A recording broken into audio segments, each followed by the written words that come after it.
is Awakened Path Radio, giving you the tools to guide you on your spiritual or metaphysical journey. I'm your host, Dr. Candace Nadine Green.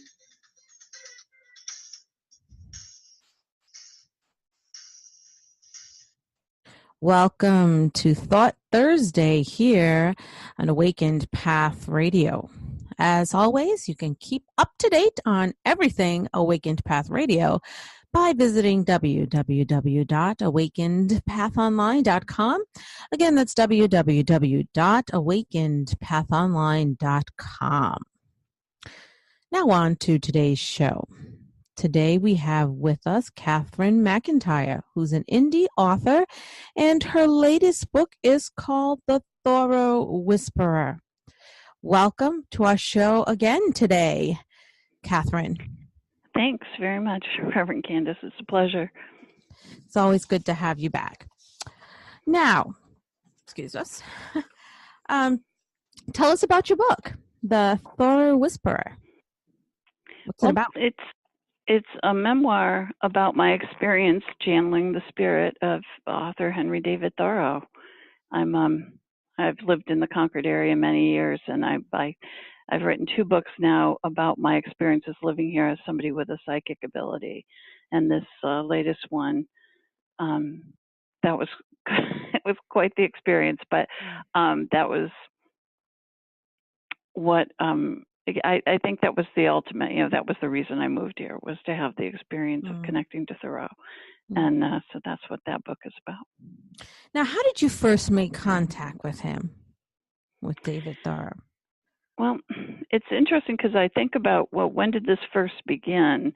And I want to say, it began after my mentor passed, and then I had an after-death visit from him before I had even learned that he had died. He was, there with me in the dining room, letting me know that, he was still around. And I later realized that, he had come to say, basically he's going to continue to work with me through spirit as he had in life. And then I was told that Thoreau would then be working with me too.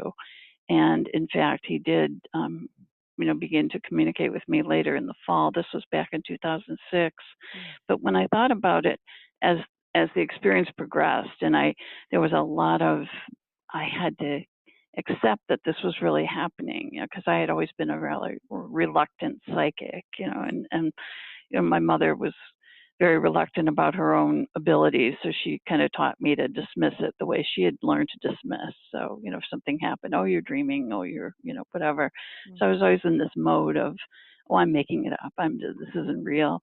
And then as I got more and more into the experience I was having and realizing, this really is happening, and, how could this be happening? And then look at why Thoreau and how that came about, I realized, it was going on with me in my life back in the days, as far back as when I was growing up in Michigan, and suddenly knew I needed to move to the Boston area. I needed to be near Concord. And then spent so many years reading about Thoreau and just, really drawn to him in particular of all the writers here. And, just different events that took place leading up to this that made me realize that this was all in line to happen from years back before I met my mentor, Brad. And before any of that came about, it was all lining up for this experience to take place. So it's kind of interesting in that way. Now, how long did it take you to write this piece with David as your guide? It's Henry, and it would be, it's okay. It's funny because he was born David Henry Thoreau, and he switched his name. Wow. So sometimes in my own interactions with him, I tend to want to call him David too.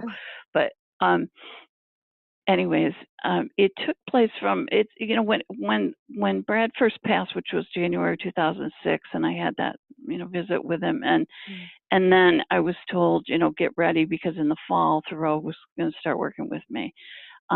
It took place in the fall, as they said, it began then, so the fall of 2006, and it went on for a period of I would say up to like 3 years where it was really consistent. So meaning that anytime I wanted to connect or anytime they wanted me to connect, they let me know, and I would sit down and do it. And anytime I basically sat down at the computer keyboard and allowed myself to just sort of connect, just, focus in and reach out to them, they were, always there. And he was, always there with more of the book, basically more of the things he wanted to say coming through. So it was a ongoing process. It just became part of my life at that time. And I think back on it now, I think what a joyful, wonderful time it was. And I refer to that in the book as well. It's like, it was really fun, once I got through the initial stuff and I began to just go with it and accept that it was happening. And then it was like I had the, nicest energy around, the most loving, warm energy around all the time. And it was a very positive experience in my life. So I would say, 2.5 to 3 years where it was a regular basis. And then after that, it kind of trailed off. And then at that point, it was up to me to decide how am I going to take all this material that I'd received. Basically, it's like a process of automatic writing where I'm connecting. And then instead of writing, I'm using the computer. And it was interesting because one of the things that the psychic I had consulted, back in January, was just Barbara Safransky in Salem, Mass, had said to me early on was, oh yeah, when these words come, they're going to just be flying across the computer screen. And she'd actually drawn a little monitor with these words coming across. And that was exactly how it happened. Wow. I began to connect through the computer and I would just sit there and just typing like crazy. And these words were just flying across the computer screen. So that was kind of cool. So was it an everyday thing? It happened whenever? I wouldn't say every single day, but pretty much, regular basis, 5 days a week kind of thing. And it just whatever time I had available. So that's what was always so interesting to me is that that I could pretty much, whenever I had the time, sit down and then, pretty quickly connect and they would be there. And so it was just, it was just available and ready to go anytime I was ready to go during those years. I continue to have the sense of them as guides to me, but it's not like it was then. Then it was like a regular, palpable presence in my life at all times. So, now, what types of messages did you receive that to share with the rest of us? What examples of messages came to you that you should share with us? I mean, the primary message from Thoreau was, and it was always the case through his writings and, in just generally in transcendentalist thinking, is that you go within to seek the truth, to seek your true connection to the divine. You don't require religion for that. You don't require politics or, anything else to tell you what is true. You can decipher that yourself by simply going within and connecting to that true you inside. And that's the spark of life within you that connects to the divine source and ties us all together. And then he's saying, from that position, you then can intuit divine knowledge and wisdom, truth, the fundamentals, and from there conduct your life, basically. So the proper action to take because you're getting that guidance from the higher source. Right. And so those are the kinds of messages that he was coming through with in terms of the bigger, grander message. There was also a lot of just questioning the way we live, the way, we use the devices, the television. He'd say, what would it have been like if I'd had a television at Walden Pond? And he'd say, well, I might have watched it for a little while, but then he's like, then I would want to turn it off and get it away from me because, it is just such an onslaught of information and sort of pollution. He talks about the pollution that's in the society, the pollution of the mind, the pollution in the food, the pollution in the environment. And, he's just wanting us to get back to a more pure experience of life and a more purely directed experience of life. which again comes from that connection to the divine. So it's things like that, and it's just in terms of the potential of the human being. Saying again, it's within the mind. He wants to see like more of a use of the capacity that we have within us as true humans, and not rely on our devices to do things for us. Mm-hmm. He's saying within the human mind, there's a capacity for great thinking, for calculations, for all these things that we're relying on these devices to do. So it's that kind of a message. Right, because these devices are devoid of emotion. So. Yes. Yeah, he says, as you use them, you're essentially putting yourself into that device, and that by doing that, there is less and less of you. And that's what his warning is, that you're really I don't know how he puts it exactly. It's to the effect of you're sacrificing yourself in order to entertain yourself. You're losing parts of yourself without even realizing it. Yeah, well, we lose ourselves when we rely too much upon technology. We actually lose who we are. Look at look at the social media and how we interact now by text messages instead of, hey, why don't let's just go grab a coffee together and sit down and talk. Yeah. It's really, I mean, it takes away that human quality that is so crucial to our survival and our interaction. Yes, 100%. Yeah. That's the kind of, that's what he's going for. Yeah. And now, do you mind if could you share a little bit, an excerpt from your book with us? You wouldn't mind reading a little bit? No, let me find something here.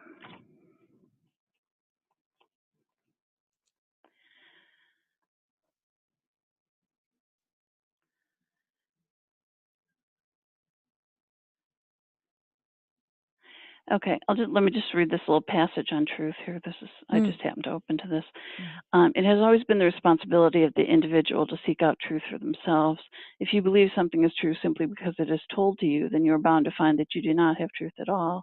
It is through the ability to test and measure the information you receive that is innate within each of us that you can find truth. That is a skill that must be formed, and one that can then be relied upon with little effort. Any and all who seek to find truth will find it. Seek to find wisdom as well. Wise action brings wise results. Slow, bored inattention brings low results. This can be applied to all aspects of life. Just a quick thing here. Let me find. Okay, this is one of my favorite passages. This is on solitude. He's talking about being at Walden Pond in the solitude. He says, there were times when the solitude I craved at Walden was available to me, and I basked in it. I would, on sunny days, position myself there in my doorway and allow myself to sink as deeply as I could into the surrounding atmosphere, into the waves of light and energy that flowed to me, and drift as far as I could out into that universe, and let myself sense myself as that free and noble creature that I knew existed within me. Those were the times that I fully understood that I was more than this body that I had come to occupy. This I understood without question, for I could lift my hand and view it and know that it was not my hand, and these were not my feet, and this was but a vehicle with which I drove. I learned to settle myself, my mind, and my breath into a relaxed posture, and enjoyed those moments of sheer reverie in the universe. Traveling that way was cheaper, in fact, than travel any other way, and the rewards were great. Each time I ventured out, I felt this greater spirit within me, each time knowing more and more confidently that there was something beyond, something more to this life than the material acquisitions. And it's interesting that you read something very interconnected, truth and solitude. And I forgot where I read this, but it said something to the effect of when we're in solitude, then we can find the truth. Yes. And people are so afraid, a lot of people are so afraid of that, just moment of meditation, of solitude, where our technology is off, the devices are off, and we just take a moment to go within. Yeah. And there are so many people who are afraid of it. I remember years ago, I was teaching a yoga class, and during the meditation, a woman had told me she was afraid to meditate because she was afraid of what might happen. And I said, what are you afraid of? What do you have to fear? So and it's very interesting because I've encountered quite a few people who are actually afraid. They're afraid of what truth will be shown to them. Yeah. Instead of all of these, what I like to call fake truths. Like there was one woman who had said that now that she knows the truth, she could never, she could never be something else, and blah blah blah. What she was doing is actually she was, and it was her religion. Her religion, she had said, was higher than anyone else, which that's not what truth is. Yeah. Truth is not saying that I'm better than you. And my way of believing is the right way. It's not true. That's not what truth is. Yeah. So, go ahead. Sorry, I interrupted. No, I was just, no. I think I interrupted you. Oh, I think I did. I was just, thinking as far as that goes, and as far as religion goes, I in one sense, I'm like, well, you don't need religion to find God, because, you essentially you look within and all that, and there's no religion better than another. I like to take a position of respect toward all religions, but they, they may have their purpose. They may, if done, with conscience, there may be a purpose for them, and I don't want to be disrespectful toward anyone's religion, but I think I understand what that woman was talking about, is that, you kind of, people live their lives with these certain belief systems in place, and, some of them may be coming from the church and that, and then they realize, well, there's a little bit of a variation there, maybe that's not quite the truth after all. It gets so messy. Yeah, especially, think of the Crusades and all of these wars that were fought in the name of religion. Yeah. That's not, if we're really talking about religion and love, then why are we fighting? Exactly. There's no reason to fight. Yeah. And that's something throughout history that has, caused a lot of chaos and disruption. And it's just, if we just see that the truth is love, go within and you find that love, you find your divinity. Yeah. And you also see that we're all really the same. And I think that probably scares people. It scares them to find, it scares them because it will disrupt their way of thinking. Exactly. I was thinking, it disrupts their belief about themselves and their lives in that. But ultimately, when you really connect, I think there's sort of a filling out, it's like an energetic and a conscious filling out that happens when you really do make that connection, and you go like, oh, wow. Oh, yeah, that's right. Yeah, I remember that now, kind of thing, when you really connect to that true source, because it is all of us. And it's so simple. It is so simple that sometimes I am so confused as to why on earth is not anyone realizing this. We could solve our problems if we just do that. Really, it's so simple. I think it's more simpler to do that than to go out and start fighting people. Yes, it definitely is. But a lot of what, my voice in the book is, as the narrator and telling my story in the background, is that I'm telling the story in the way that I wanted to tell it, because, for me, every one of those revelations is so important to people, because, even when you have the revelation that such an event like this could occur, that I could actually be talking to the spirit that lived the life as Henry David Thoreau, well, what does that mean? That means that Henry David Thoreau still exists out there in some capacity. And not only does he, but everyone else who ever lived still exists too. And so will we. Then you begin to make that connection, and you realize, oh, wait a minute, then I'm going to continue to exist too. And, so the fear of death goes away. And then it becomes, the revelations and the opening again becomes greater. And then the, more truth comes in. And to me, the impact that it has on life and on our behavior is just phenomenal. You don't go out killing people anymore, because sort of in one sense, you can't kill anybody. You can basically send them back, but you can't kill them. They're still there. They still exist too. So it becomes another part of the book is just a sense of responsibility that, you realize how important your actions are, every single one of them. And, you learn to act with conscience, to be more conscious of what you're doing, your behaviors, how you're affecting people, and how the way you affect yourself and the way you affect others impacts everyone.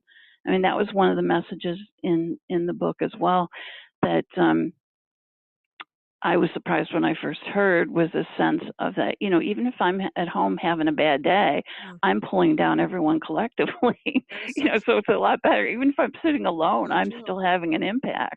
Right. Your energy affects others. Because it's an energy effect, and we're all part of that same energy. So it really does do that. So I think there's a tendency for everyone to want to, applaud people who are doing really well. We love to hear stories where people succeed and they do great, because I think it feeds all of us, in that sense, again, affecting the greater whole. So I think that these kind of messages are so important, and they,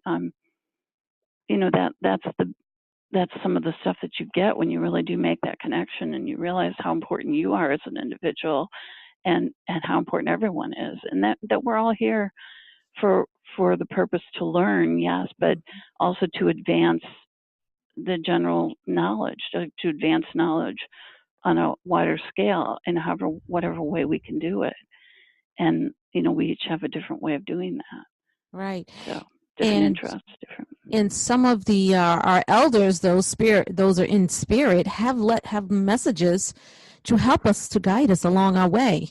When they see that we're doing not so great, they come with, that's when they find a channel and they try to deliver their messages to help us. Yes. Yeah. So that's a wonderful thing. Yeah. Now, you said you've also received messages via spirit about your soul origins. Could you tell us what you learned?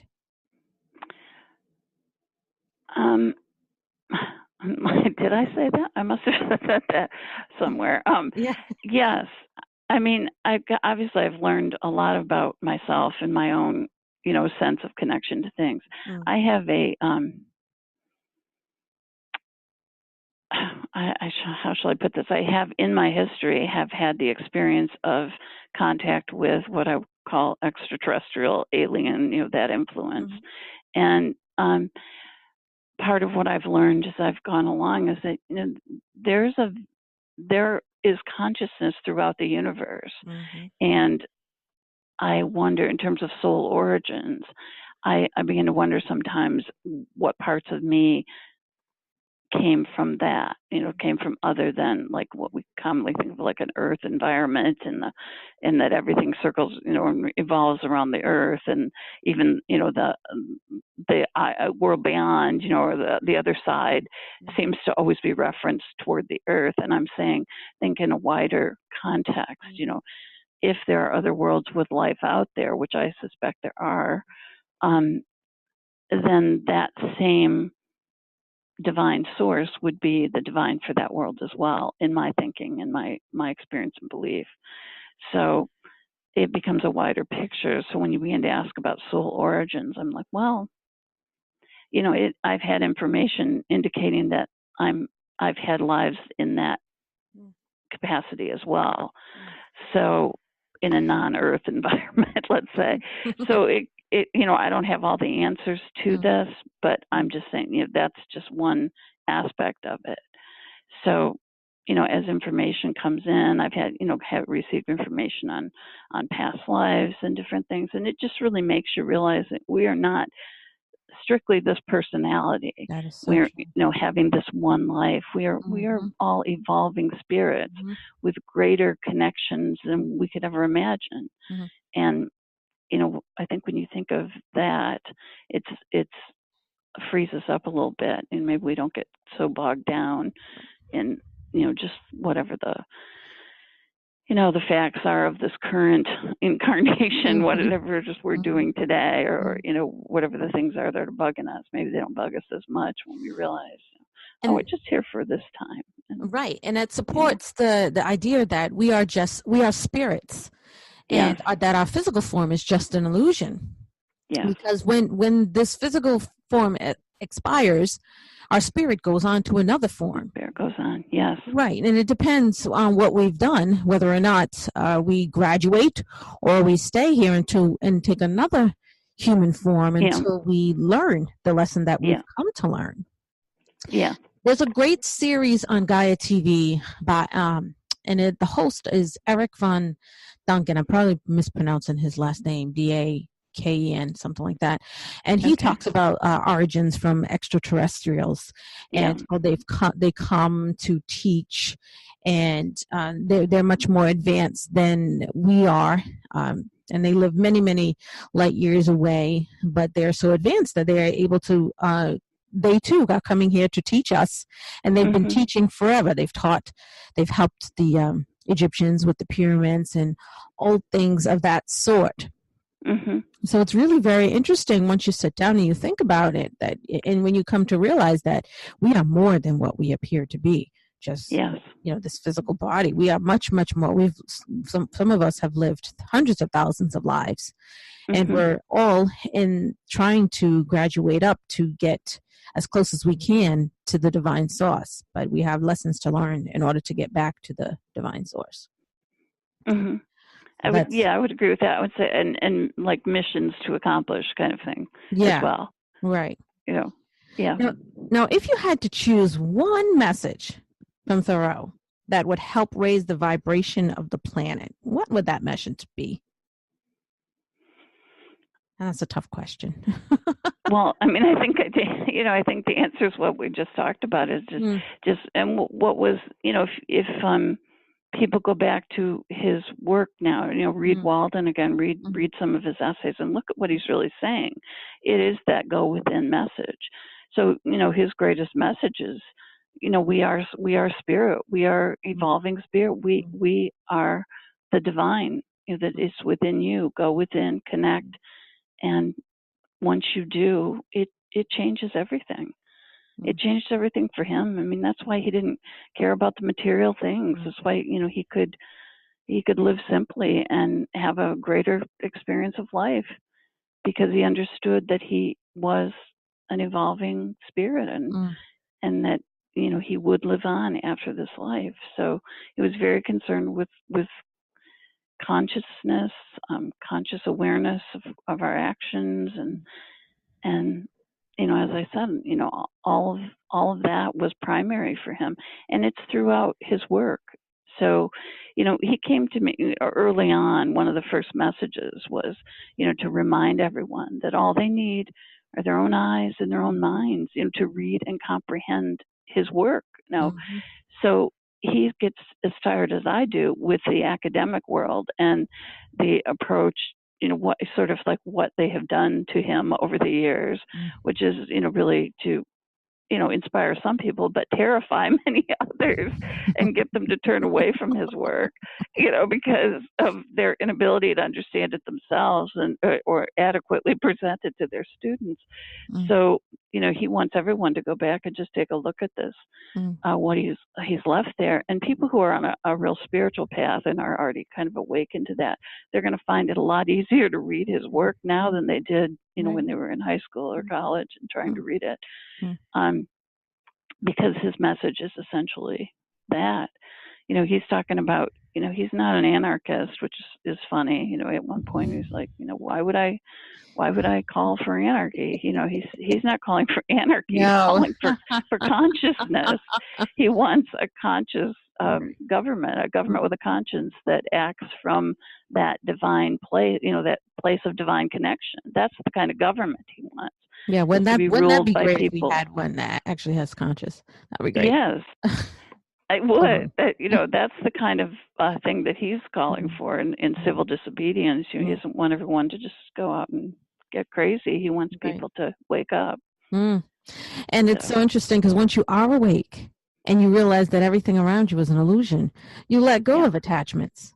You let go of the attachments. It's just so simple. I mean, simple in words, but probably harder to do for those who are struggling with awakening. So, yeah.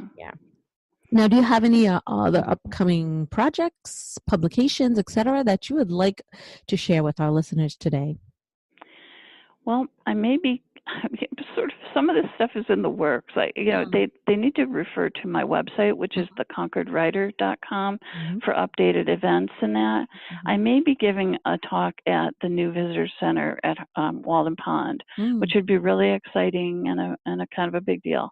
And that may be coming up in the next couple of months. I'm trying to get on the schedule there and get that worked out.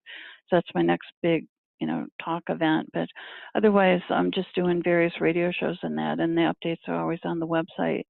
And then the book can be found on Amazon or Barnes & Noble or anywhere, really, any of the online places.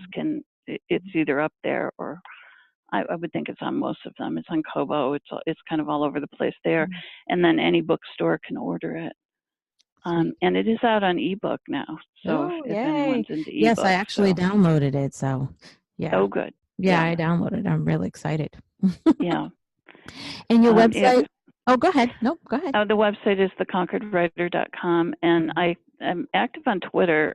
If anybody wants to follow there, they can look for the Concord Writer or my name, Cathryn McIntyre. And I'm linked. I don't have a Facebook page. I kind of have funny vibes about Facebook, so I'm not on there. So, but I might eventually get there. But anyway. Well, Cathryn, it was a pleasure as always having you on our show. Thank you so much. It's a pleasure being here. Oh, thank you. And keep writing. Keep up the great work. Keep spreading those messages. Thank you very much. I will do that. Thank you.